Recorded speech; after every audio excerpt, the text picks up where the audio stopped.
Hi గారు, welcome to our channel. ప్రస్తుతం మనతో పాటు భరద్వాజ్ గారు సీనియర్ జర్నలిస్ట్ ఉన్నారు. వారితో ఒకసారి మాట్లాడదాం. సో నమస్కారం సార్. నమస్తే అండి. సో నిన్న సంక్రాంతికి వస్తున్నాం డిస్ట్రిబ్యూటర్లు అంతా కూడా ప్రెస్ మీట్ పెట్టారు సార్. అంటే దీంట్లో చాలా అంశాలు అయితే వాళ్ళు మాట్లాడారు. గత 3-4 సంవత్సరాల్లో వాళ్ళకి అంత లాభాలు తెచ్చిపెట్టిన సినిమా, అంతే అందరు డిస్ట్రిబ్యూటర్లు లాభాలకు గురైన సినిమా ఇదే అని కూడా చెప్పుకొచ్చారు. అండ్ ఇప్పుడున్న పరిస్థితుల్లో ఆ డిస్ట్రిబ్యూటర్లు మేము లాస్ అయ్యామని చెప్పుకోలేని పరిస్థితి ఉంది. లాస్ అయినా కూడా మేము చెప్పలేము. చెప్తే ఒకవేళ మాకు మళ్ళీ నెక్స్ట్ సినిమా ఇవ్వట్లేదని కూడా వాళ్ళు వాపోతున్నారు.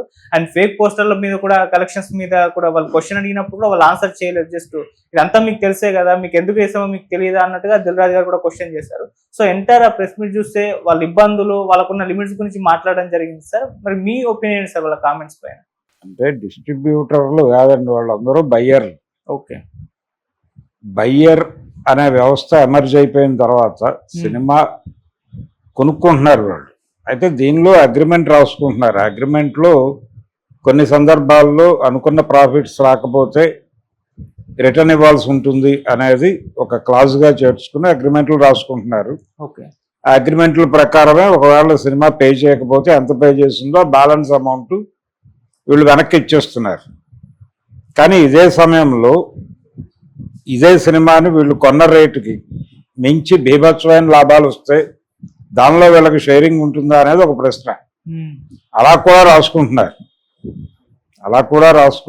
ఆ మేరకు ఇస్తున్నారు. అలా నడుస్తుంది, ఒక మ్యూచువల్ అండర్స్టాండింగ్ మీద నడుస్తున్న వ్యాపారం. గతంలో ఇలా ఉండేది కాదు. నష్టపోవటం అంటే నష్టపోవటమే, లాభం పొందటం అంటే లాభం పొందటమే, అలా ఉండేది. అయితే ఈ మధ్యకాలంలో నష్టాల దెబ్బ ఎక్కువైపోవడంతో ఇరుపక్షాలు కూడా కొన్ని జాగ్రత్తలు తీసుకుని ఒక అగ్రిమెంట్లో కొన్ని మార్పులు చేసుకుని రాసుకుంటున్నారు. రెండోది, అది వాళ్ళ వ్యవహారానికి సంబంధించిన విషయం. దీంతో పాటు ప్రధానంగా చూడాల్సింది ఏంటంటే, ఇక్కడ వీళ్ళు చాలా సందర్భాల్లో, అంటే ఇప్పుడు మొన్న ఇన్కమ్ ట్యాక్స్ వాళ్ళు వెళ్ళి రైడ్లు చేశారు. రైడ్లు చేసినప్పుడు ప్రొడ్యూసర్ దగ్గర ఈ అకౌంట్స్ ఉండే అవకాశం లేదు. ఏది థియేటర్ నుంచి వస్తున్నటువంటి డబ్బులకు సంబంధించిన పూర్తి బాధ్యత వీళ్ళదే, ఈ బయ్యర్లదే. ఇప్పుడు వీళ్ళు విపరీతమైన ప్రాఫిట్స్లోకి వచ్చారు. ఈ సినిమాని కొన్నటువంటి డిస్ట్రిబ్యూటర్కి రూపాయి మిగిలింది అంటున్నారు, రూపాయికి 10 రూపాయలు మిగిలింది అని కూడా చెప్తున్నారు. ఇలా మొత్తానికి డబ్బులు చూశాను మేము ఈ సినిమా నుంచి అనేది వాళ్ళు చెప్పదలుచుకుంది. ఈ విషయాన్ని ప్రపంచం ముందు పెట్టడం కోసం ఆయన చెప్పాడు. పోతే మొన్న రిలీజ్ చేసినటువంటి పోస్టర్లు, ఆ పోస్టర్లు కూడా వీళ్ళు ఇచ్చిన జ్ఞానంతో వీళ్ళు కొంత ప్రిడిక్ట్ చేసి వేసిన ఫిగర్లే, అది అందరికీ తెలుసు. ఇది జనంలో ఒక కాన్ఫిడెన్స్ నింపటం, థియేటర్లకు వాళ్ళని పోటెత్తేలాగా చేయటం, ఇది ప్రోగ్రాం. అందులో భాగంగానే ఈ నెంబర్లు వేశారు. ఈ నెంబర్లో కూడా అందరికీ తెలుసు, నిజమా కాదా అనేది తెలుసు. ఇప్పుడు పుష్ప 2 వ్యవహారానికి వస్తే 19 అని వాళ్ళు చెప్తున్నారు, 13 అని చెప్పారు ఇన్కమ్ ట్యాక్స్ వాళ్ళకి అనే మాట కూడా విన్నాం మనం. అలా చెప్పుంటారా లేదా అనేది ఎవరికి క్లారిటీ లేదు, అది కూడా స్పెక్యులేషన్. అలాగే దిల్ రాజు గారి 3 సినిమాలకు సంబంధించిన అకౌంట్స్ అడిగారు, ఆయన చూపించాడు. అలాగే అక్కడ లాకర్లు కూడా విప్పి చూపించారని కూడా చెప్పారు. ఇది ఎవరు చూసింది కాదు, వీళ్ళల్లో స్పెక్యులేట్ చేసి బయటకు వచ్చినటువంటి వార్తలు ఇవన్నీ. కాబట్టి దేనిలో ఎంత వాస్తవం ఉంది అనేది ఎవరికి క్లారిటీ లేవు. ఇక్కడ దిల్ రాజు గారి వ్యవహారం అయినా అంతే. ఈ నెంబర్స్ ఈయన చెప్పు ఉండొచ్చు, ఆ దగ్గరలో ఎక్కడో ఒక ఫిగర్ బయటికి అనౌన్స్ చేసి ఉండొచ్చు. పూర్తిగా వీటిలో అన్ని వాస్తవాలను కూడా అనుకోవడానికి లేదు. ఆల్రెడీ బాలీవుడ్లో ఒక డిస్కషన్ నడిచింది అనేది కూడా మనకి బయటకు వచ్చింది త్రూ సోషల్ మీడియా ప్లాట్ఫామ్స్. అదేంటంటే,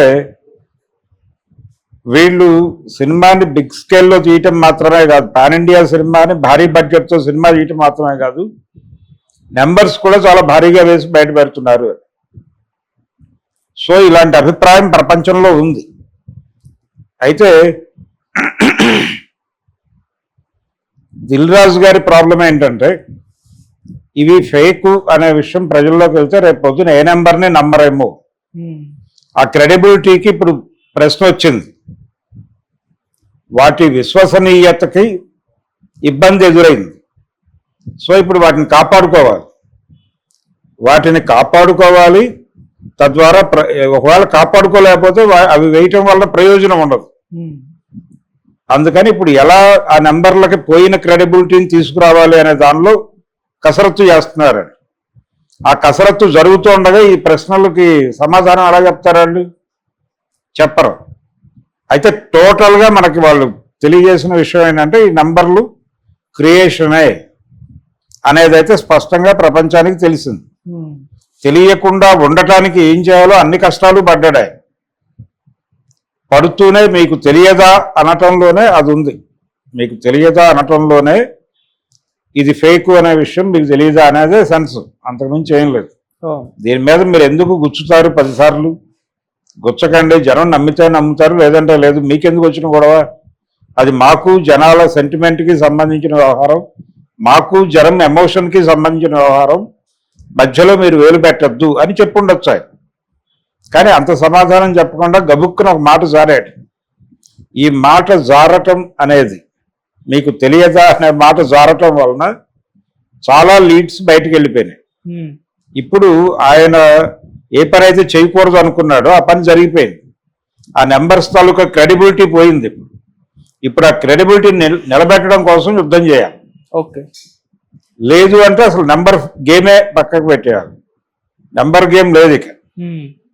మా సినిమా 1000 కోట్లు లేకపోతే మా సినిమా 2000 కోట్లు 3000 కోట్లు అని చెప్పడం అనే గొడవే లేదు. మరి ఆ పరిస్థితి తెచ్చుకుంటారా అంటే తెచ్చుకోరు డెఫినెట్గా. దీనికి ఏదో మసిపూసి మారేడికాయ చేసే ప్రయత్నం చేస్తారు.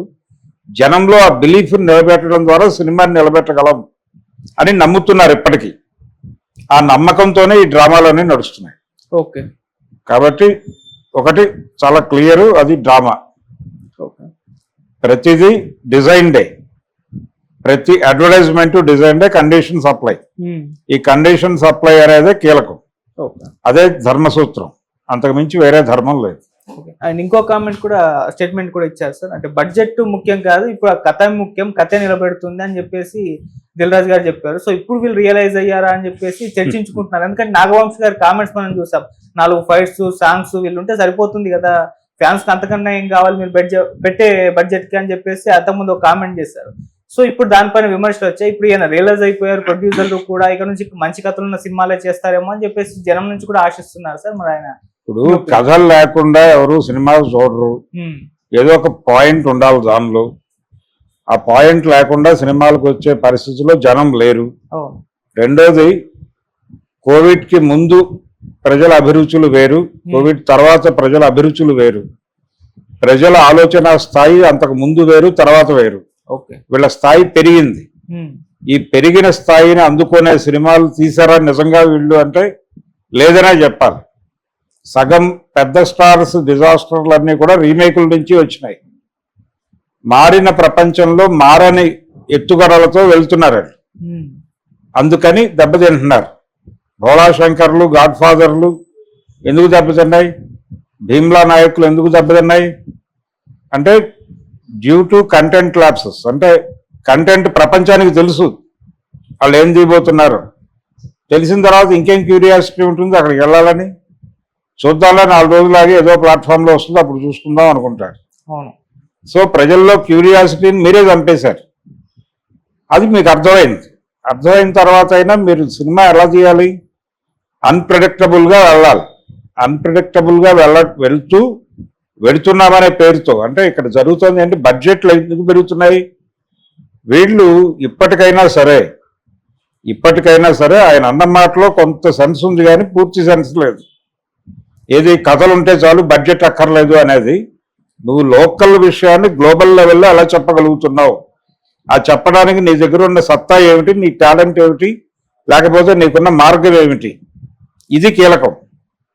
ఇది తప్ప మిగిలింది ఏదైనా సరే అది బూటకమే.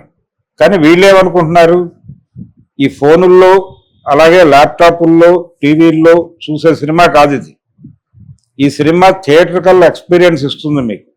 ఈ థియేట్రికల్ ఎక్స్పీరియన్స్ కోసం థియేటర్కి రావాలి అని, ఈ థియేట్రికల్ ఎక్స్పీరియన్స్ కలిగించడం కోసం నేల విడిచి సాము చేస్తున్నారు.